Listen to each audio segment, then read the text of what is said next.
de confrontation, j'ai tout le temps cette anecdote sur Salim Mechkoun, très grand champion de boxe, super coq en WBA. Je me souviens lui avoir demandé de quoi t'as peur avant de combattre, avant de monter sur le ring, surtout à ce niveau-là. Il me dit bien sûr j'ai peur d'avoir mal, mais ça passe aussitôt dès que je sens que le premier coup ne m'a pas tué. Nous avons peur de la projection que nous faisons sur un objet ou un événement qui ne s'est pas encore produit, ou bien s'il s'est produit, nous a laissé vivants. Et que donc nous avons vaincu par définition. Si on a peur de quelque chose qui s'est déjà produit, on l'a vaincu puisqu'on est encore là, ou alors on a tort d'en avoir peur puisque ça s'est pas encore passé.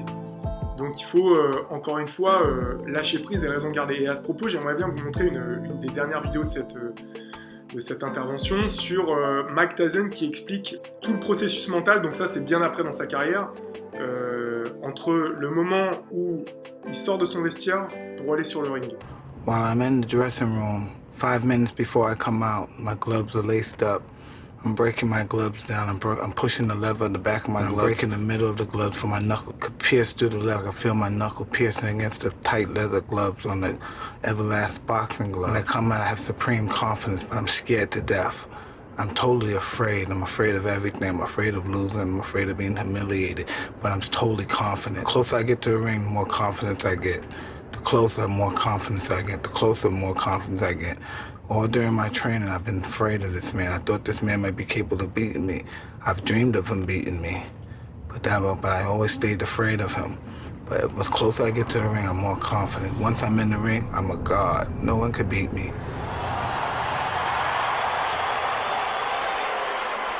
I walk around the ring, but I never take my eyes off my opponent. I keep my eyes on him, even if he's ready and pumping. He can't wait to get his hands on me as well. I keep my eyes on him. I keep my eyes on him. I keep my eyes on him. Then once I see a chink in his armor, boom, and one of his eyes may move, and then I know I have him. And then when he comes to the center of the ring, he still looks at me with his piercing look, and as if he's not afraid. But he already made that mistake when he looked down for that 1/10 of a second. I know I had him. He'll fight hard for the first 2 or 3 rounds, but I know I already broke his spirit. During the fight, I'm supremely confident. I'm moving my head, he's throwing punches. I'm making him miss and I'm countering. I'm hitting him to the body, I'm punching him real hard. And I'm punching, and when I'm punching him, I know he's not able to take my punches.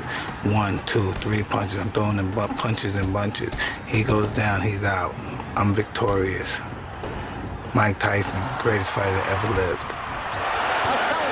Il y a des parallèles et il y a des passerelles à faire sur plein d'autres peurs. Je me souviens quand j'étais beaucoup plus jeune, j'avais des espèces de vertiges qui m'effrayaient beaucoup parce que ils intervenaient que la nuit. Donc c'était quand j'étais en position couchée, ça se mettait à tourner, j'ai l'impression que toute la chambre tournait, tout le lit tournait. Je me demandais ce qui se passait, j'avais peur d'être malade, je me suis dit mais j'avais peur de devenir fou, enfin c'était vraiment très déstabilisant. Et en fait, un jour, je me souviens d'avoir décidé, ok, la prochaine fois que ça se produit, j'accepte et je le prends presque comme un jeu. C'est-à-dire que je le prends comme un grand 8, un manège. Dès lors que j'ai accepté ça s'est produit, et j'ai laissé le truc tourner en fait. Je me suis pas rebellé, j'ai pas essayé d'allumer la lumière ou de me lever, et juste, c'est passé, et c'est devenu de moins en moins fréquent, et aujourd'hui, j'en fais plus quoi. Donc, cette confrontation, souvent elle est salutaire. Elle est salutaire parce que vous vous rendez compte que vous êtes beaucoup plus fort que vous voulez bien le croire. Si vous avez aimé cette vidéo, alors likez-la, partagez-la, commentez-la et surtout abonnez-vous à ma chaîne Mugen Your Coach pour plus de contenu sur le coaching mental, la gestion des peurs mais pas que, et surtout des exercices physiques à réaliser chez vous sans rien, sans matériel, juste avec un peu de volonté, du temps et de l'application pour garder la forme et rester opérationnel. A très bientôt et n'oubliez pas, on est tous connectés.